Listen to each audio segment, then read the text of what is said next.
जय मां लक्ष्मी साथियों। जब कोई भक्त सच्चे मन से पूरी श्रद्धा और गहरी निष्ठा के साथ मां लक्ष्मी की पूजा करता है या व्रत कथा को दिल से सुनता है तो मां लक्ष्मी तुरंत प्रसन्न हो जाती है।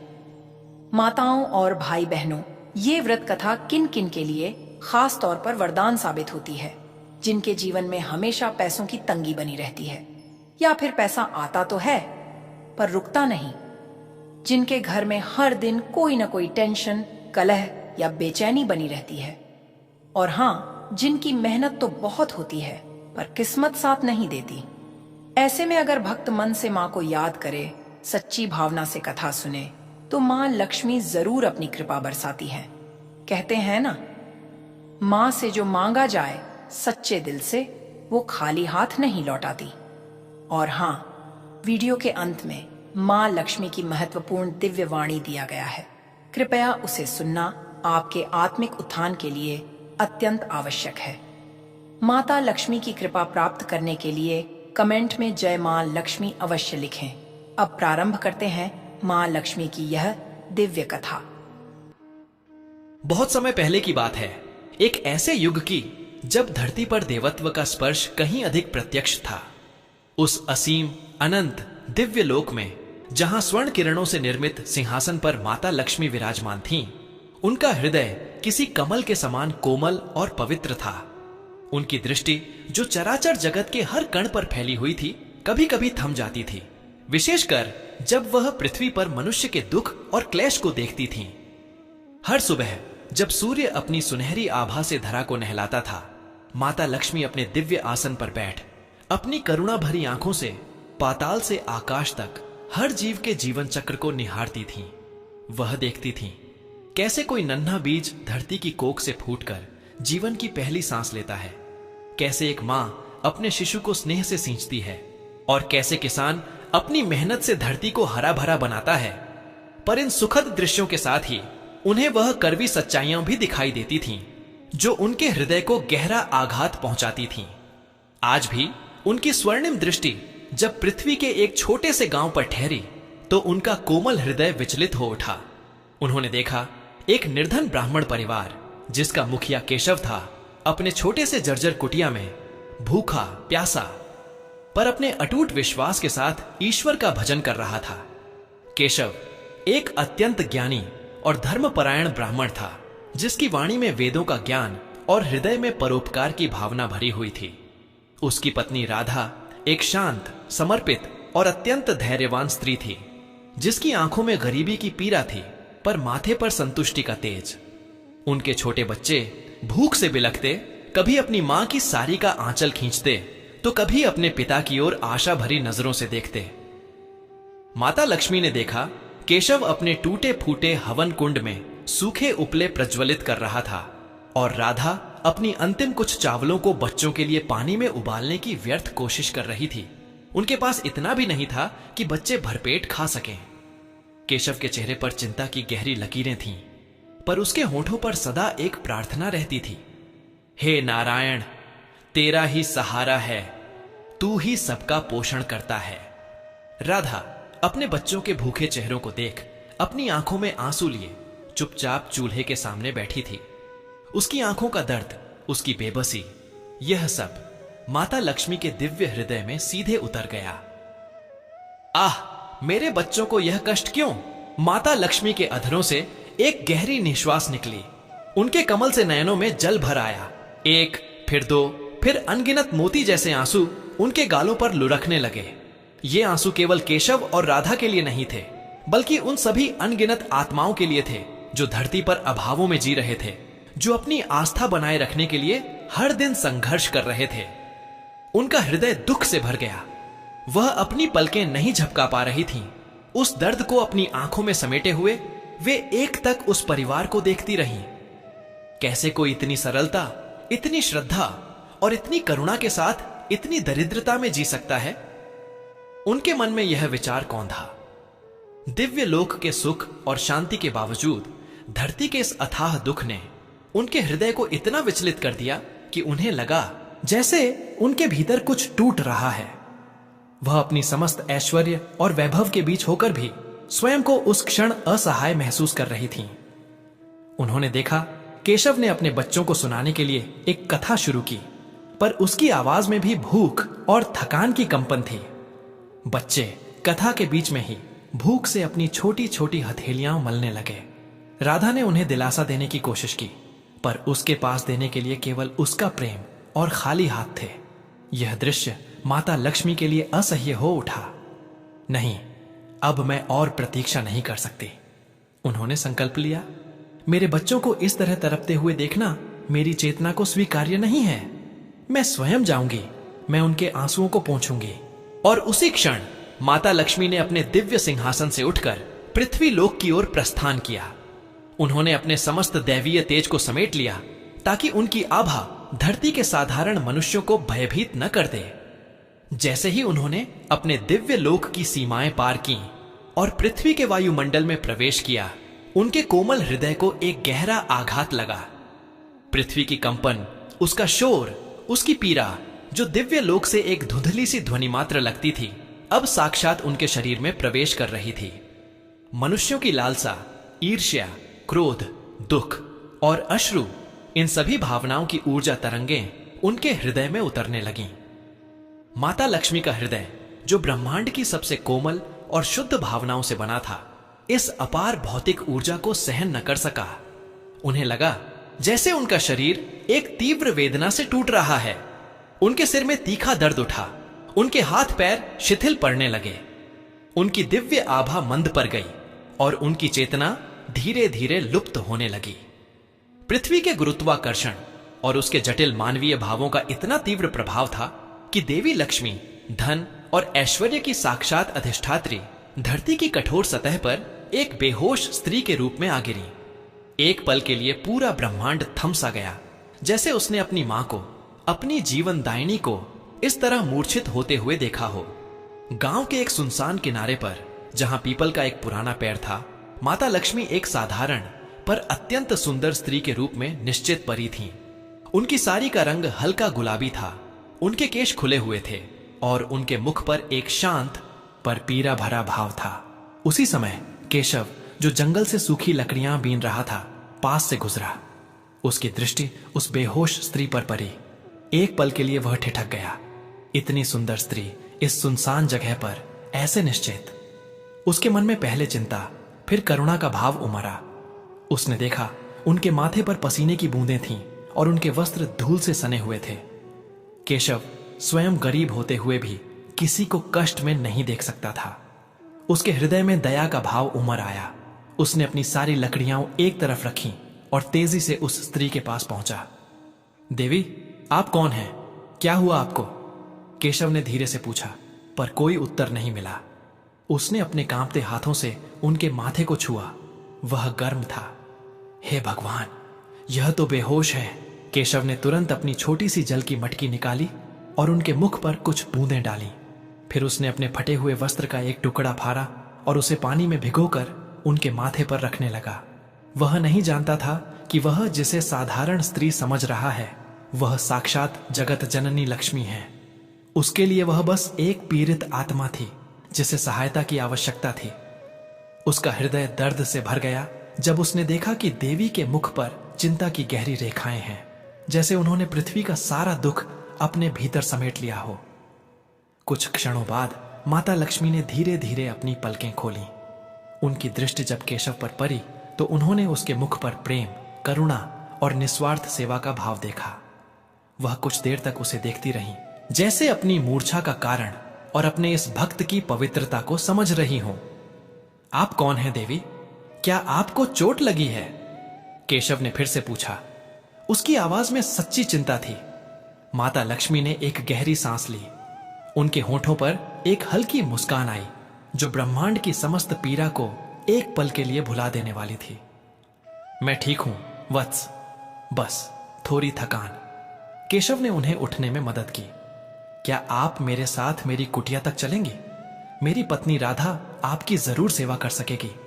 हमारे पास भले ही कुछ न हो, पर हृदय से हम आपका स्वागत करेंगे। माता लक्ष्मी, जिन्होंने पृथ्वी पर उतरते ही मानवीय लालसा का तीव्र अनुभव किया था, अब केशव के इस निस्वार्थ प्रेम और करुणा को देख भावुक हो उठी। यही तो वह गुण थे जिनके लिए वह धरती पर आई थी।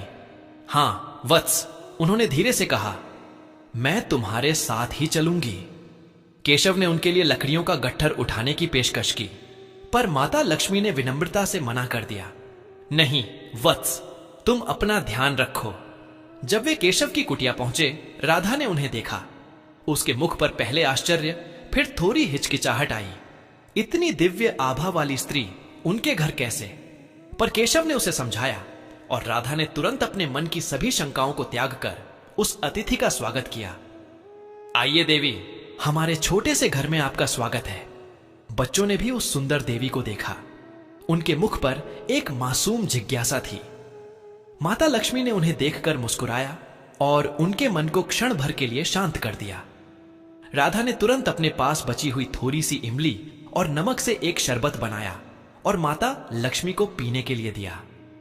हमारे पास इससे अधिक कुछ नहीं देवी, पर यह हमारे हृदय का प्रेम है। माता लक्ष्मी ने शरबत पीते हुए महसूस किया कि यह केवल इमली और नमक नहीं, बल्कि राधा के हृदय की शुद्ध भक्ति और प्रेम था, जिसने उनके भीतर की थकान को हर लिया। धन्यवाद बेटी, उन्होंने कहा, यह अमृत से भी बढ़कर है।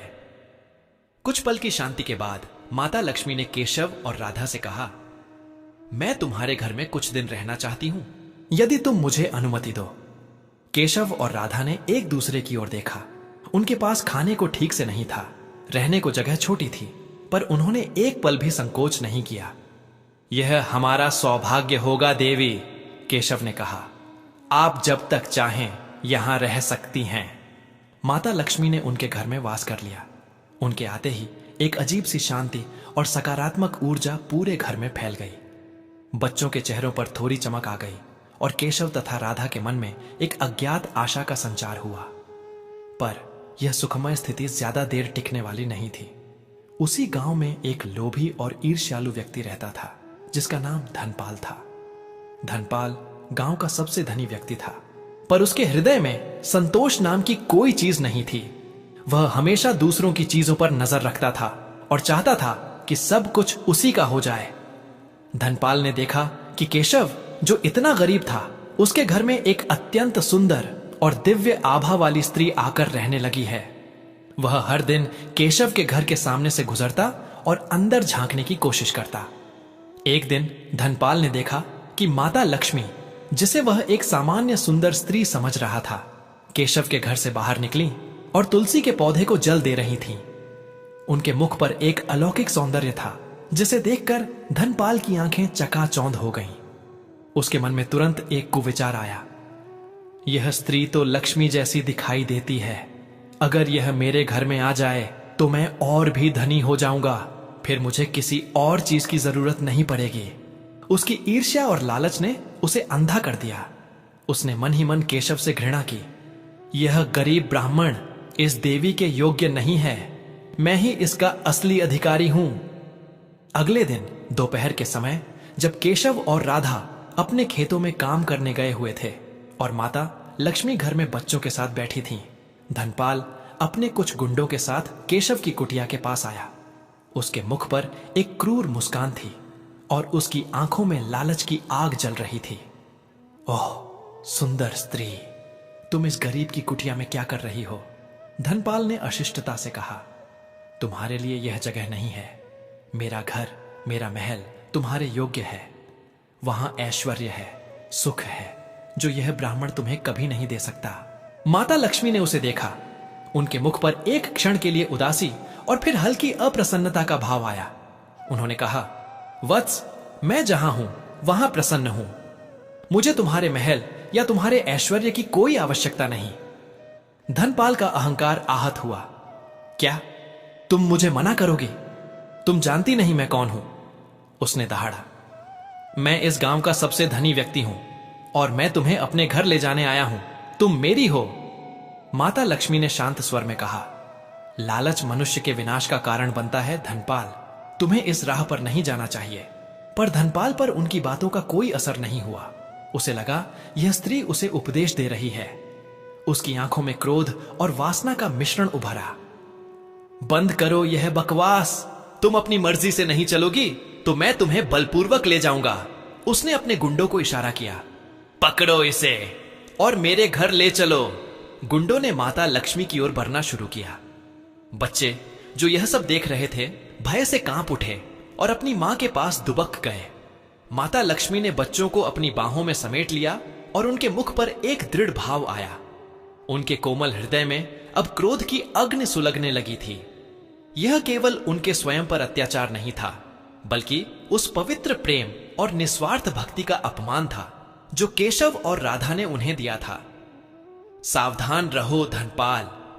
माता लक्ष्मी की आवाज में अब एक दिव्य गर्जना थी जिसने कुटिया की दीवारों को भी कंपा दिया। जो व्यक्ति निर्दोषों पर अत्याचार करता है और देवत्व का अपमान करता है उसका विनाश निश्चित है। पर धनपाल अपने अहंकार में अंधा हंसा। कैसी बातें कर रही हो सुंदर देवी? तुम एक अकेली स्त्री हो और मैं धनपाल हूं। मेरे पास ताकत है, मेरे पास धन है, कोई मेरा कुछ नहीं बिगाड़ सकता। उसने एक गुंडे को आदेश दिया, जाओ इसे पकड़ो, इसे रस्सियों से बांधो और मेरे घर ले चलो। अगर यह प्रतिरोध करे तो इसे बलपूर्वक घसीट कर ले आओ। गुंडा माता लक्ष्मी की ओर लपका। जैसे ही उसने माता को छूने का प्रयास किया, एक अविश्वसनीय घटना घटी। माता लक्ष्मी का शांत सौम्य स्वरूप अचानक विचलित हो उठा। उनके मुख पर एक भीषण क्रोध की ज्वाला भड़क उठी। उनकी आंखें रक्त वर्ण की हो गईं, जिनमें ब्रह्मांड की समस्त क्रोधित ऊर्जा समा गई थी। उनके बाल खुले और हवा में लहराने लगे जैसे गरजते हुए तूफान के काले बादल। उनके शरीर से एक असह्य तेज निकलने लगा जिसने पूरे वातावरण को लालिमा से भर दिया। कुटिया की दीवारें कांपने लगीं, पीपल के पत्ते भय से झड़ने लगे और आकाश में काले बादल घिर आए। उनका दिव्य शांत स्वरूप अब एक भयानक क्रोधित रूप में बदलने लगा था, वह रूप जो दुष्टों का संहार करने के लिए प्रकट होता है। उनके हाथ में एक त्रिशूल प्रकट हुआ जो अग्नि के समान धधक रहा था। उनकी 10 भुजाओं में विभिन्न शस्त्र शोभायमान हो उठे। तलवार, चक्र, गदा, धनुष, बाण सभी दैवीय ऊर्जा से भरे हुए। उनके मुख से एक ऐसी गर्जना निकली जिसने धरती और आकाश को हिला दिया। यह कोई साधारण स्त्री नहीं थी, यह साक्षात महालक्ष्मी थी जो अब महाकाली का रूप धारण कर चुकी थी दुष्टों के संहार के लिए। धनपाल और उसके गुंडे भय से कांप उठे। उनकी आंखों में पल भर पहले का घमंड अब भयानक आतंक में बदल गया था।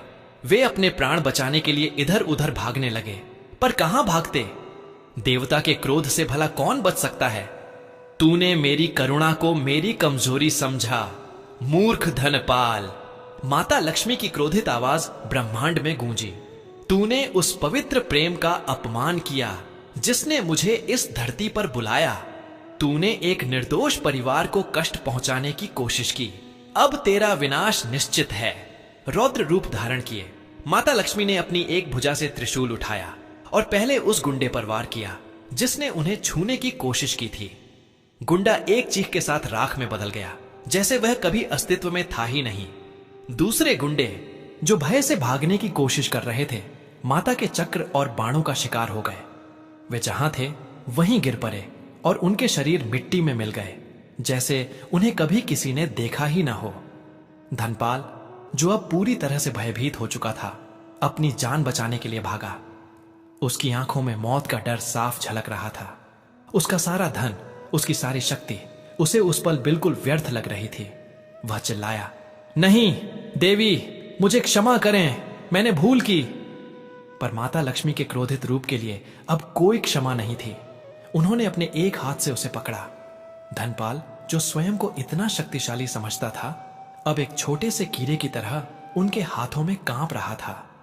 उसके शरीर से प्राण निकल रहे थे, उसकी आंखें बाहर आ रही थीं। तूने लालच के लिए दूसरों का घर उजाड़ने की कोशिश की, माता ने गर्जना की। तूने उस शक्ति का अनादर किया जो सृष्टि का पोषण करती है। तेरा अहंकार ही तेरा अंत है। और एक ही पल में माता लक्ष्मी ने अपनी रौद्र शक्ति से धनपाल को वहीं भस्म कर दिया। उसकी राख हवा में उड़ गई जैसे वह कभी था ही नहीं। एक लोभी और अहंकारी व्यक्ति का अंत हो चुका था। पूरा गांव इस भयानक दृश्य का साक्षी बना। आकाश में बिजली कड़की, हवाएं तेज हो गईं और धरती कांप उठी। केशव और राधा जो खेतों से लौटे, इस भयानक दृश्य को देख हक्के बक्के रह गए। उनके हृदय में भय और विस्मय दोनों थे। उन्होंने देखा वह सुंदर स्त्री जिसे उन्होंने अपने घर में शरण दी थी, अब साक्षात महादेवी का रूप धारण किए खड़ी थी और उनके सामने केवल राख के ढेर पड़े थे। बच्चे भय से रो रहे थे और उन्होंने अपनी मां राधा के आंचल में मुंह छिपा लिया था। माता लक्ष्मी ने धीरे धीरे अपनी रौद्र छवि को समेटा। उनका क्रोध शांत हुआ और उनकी आंखों में फिर से करुणा का भाव लौटने लगा। उन्होंने केशव और राधा को देखा जो भयभीत होकर कांप रहे थे।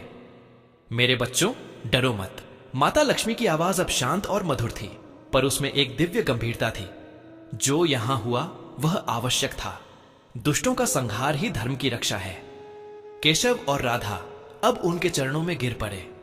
देवी, आप कौन हैं? आपने यह क्या किया? केशव ने कांपते हुए पूछा।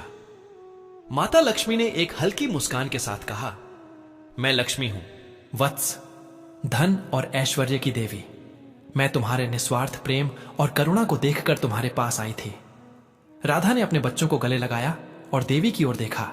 उसकी आंखों में आंसू थे, पर इस बार ये आंसू कृतज्ञता के थे, भय के नहीं। देवी, हमने आपको एक साधारण स्त्री समझा, हमें क्षमा करें।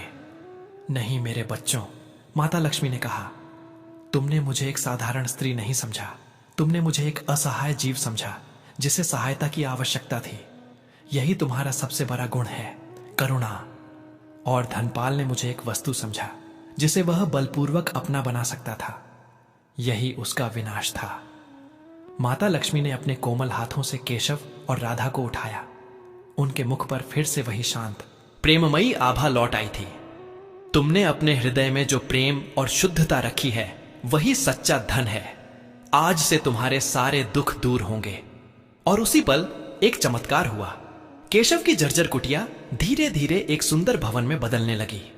उसकी दीवारें ईंटों और चूने की जगह संगमरमर से चमकने लगीं। फटे हुए बिस्तर रेशमी गद्दों में बदल गए। मिट्टी के बर्तन सोने चांदी के बर्तनों में बदल गए। बच्चों के हाथ में सुंदर खिलौने आ गए और उनके सामने स्वादिष्ट मिठाइयों का ढेर लग गया। खेत में खरी फसलें पल भर में पक गईं और सोने सी चमकने लगीं। पूरा वातावरण धन धान्य और समृद्धि की सुगंध से भर गया। केशव और राधा ने देखा, उनके बच्चों के चेहरों पर भूख की जगह खुशी की चमक थी। वे हंस रहे थे, खेल रहे थे। उनकी आंखों से कृतज्ञता के आंसू बहने लगे। यह सब आपका आशीर्वाद है देवी, केशव ने हाथ जोड़कर कहा। यह तुम्हारे निस्वार्थ कर्मों का फल है वत्स, माता लक्ष्मी ने कहा। जिसके हृदय में करुणा और धर्म का वास होता है, मैं सदा उसके साथ रहती हूं। माता लक्ष्मी ने कुछ देर तक उनके घर में वास किया और उन्हें सुख समृद्धि से परिपूर्ण कर दिया। उन्होंने केशव और राधा को समझाया कि धन का उपयोग कैसे करना चाहिए, जरूरतमंदों की सहायता के लिए, धर्म के प्रचार के लिए और अपने परिवार के कल्याण के लिए। अंत में जब उनका कार्य पूरा हो गया और केशव का परिवार सुख समृद्धि से भर गया, माता लक्ष्मी ने विदा लेने का निर्णय लिया। मेरे बच्चों, अब मुझे जाना होगा, उन्होंने कहा। केशव और राधा उनके चरणों में गिर पड़े। देवी, हमें छोड़ कर न जाए, आपके बिना हम कैसे रहेंगे? माता लक्ष्मी ने उन्हें उठाया। मैं कभी तुम्हें छोड़ कर नहीं जाऊंगी मेरे बच्चों, मैं सदा तुम्हारे हृदय में वास करूंगी जहां करुणा और प्रेम है। बस यह याद रखना, धन का सदुपयोग करना और कभी भी लोभ और अहंकार को अपने भीतर प्रवेश न करने देना, क्योंकि जहां लोभ और अहंकार होता है वहां लक्ष्मी टिकती नहीं। फिर एक दिव्य प्रकाश के साथ माता लक्ष्मी अपने दिव्य लोक की ओर प्रस्थान कर गईं। उनके जाते ही पूरा घर एक बार फिर शांत हो गया, पर इस बार वह शांति, समृद्धि और संतोष की थी। केशव और राधा उनके बच्चों के साथ एक खुशहाल और समृद्ध जीवन जीने लगे और उन्होंने कभी भी माता लक्ष्मी के उपदेशों को नहीं भुलाया। उन्होंने अपने धन का उपयोग समाज के कल्याण के लिए किया और उनकी कथा पीढ़ियों तक यह सिखाती रही कि सच्चा धन केवल लक्ष्मी से नहीं बल्कि हृदय की पवित्रता, करुणा और निस्वार्थ प्रेम से मिलता है। और जहां ये गुण होते हैं वहां लक्ष्मी स्वयं खिंची चली आती हैं, कभी एक असहाय स्त्री के रूप में तो कभी एक रौद्र देवी के रूप में, पर सदा न्याय और धर्म की स्थापना के लिए। और दिव्य लोक में बैठी माता लक्ष्मी आज भी पृथ्वी पर मनुष्यों को निहारती हैं, उनके हृदय में आज भी कभी कभी दुख उमड़ता है और उनकी आंखों से आंसू बहते हैं जब वह मानवीय पीड़ा और लोभ को देखती हैं। पर केशव जैसे निर्धन ब्राह्मणों की निस्वार्थ भक्ति और करुणा को देखकर उनके मुख पर एक शांत मुस्कान आ जाती है जो पूरे ब्रह्मांड को प्रकाशित कर देती है। वह जानती हैं कि पृथ्वी पर जब तक ऐसे पवित्र हृदय वाले लोग हैं, धर्म की ज्योति कभी बुझेगी नहीं और उनकी करुणा का वास सदा पृथ्वी पर बना रहेगा। साथियों, इस वीडियो में मां लक्ष्मी की पावन व्रत कथा यहीं पर होती है समापन। अब आइए मां लक्ष्मी की दिव्य वाणी सुने।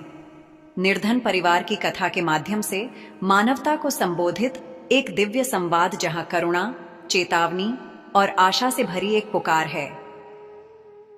मैं मां लक्ष्मी हूं। हे मेरे संतानों, हे इस धरती पर जन्मे आत्माओं जिनमें नारायण का ही अंश समाया है, सुनो। आज मैं तुम्हारी जननी, तुम्हारी पोषणकर्त्री, तुम्हारे सुख समृद्धि की अधिष्ठात्री मां लक्ष्मी तुमसे सीधा संवाद कर रही हूं। मैं बोल रही हूं तुम्हारे दुख देखकर, तुम्हारी भूख देखकर, तुम्हारी आस्था और तुम्हारा लालच देखकर। हाँ, मेरा हृदय करुणा से भर आता है जब देखती हूं कि कोई भूखा सोता है और फिर भी नारायण का नाम जपता है। पर मेरा हृदय क्रोध से भी दहक उठता है जब देखती हूं कि कोई लोभी अपने ही भाइयों बहनों को छलता है, धन के लिए धर्म को बेच देता है, अहंकार में डूबकर निर्दोष पर अत्याचार करता है। हे मानव, तुम्हें स्मरण कराना आवश्यक है, मैं केवल धन की देवी नहीं हूं। हां, सोना, चांदी, अन्न, धान्य, वैभव सब मेरा ही स्वरूप है, पर यह केवल बाहरी स्वरूप है। मेरा सच्चा वास वहां है जहां करुणा है, जहां प्रेम है, जहां निस्वार्थ भाव है। तुम मुझे सोने के सिक्कों में ढूंढते हो, महलों की दीवारों में बांधना चाहते हो, पर भूल जाते हो कि मैं स्थिर होती हूं केवल उस हृदय में जो लोभ और अहंकार से मुक्त हो। हे वत्स, मैंने उस निर्धन ब्राह्मण केशव और उसकी धर्मपत्नी राधा को देखा था। उनके पास भोजन नहीं था पर आस्था थी, उनके पास वस्त्र नहीं थे पर संतोष था, उनके पास सोना चांदी नहीं था पर उनके हृदय में करुणा का अमूल्य खजाना था। तुमसे पूछती हूं, क्या सच्चा धन यही नहीं है? क्या कोई राजा जो अपने कोषागार में करोड़ों सोने छुपा ले उससे धनी है, या वह निर्धन जो अपने पास की आखिरी रोटी भूखे को बांट दे?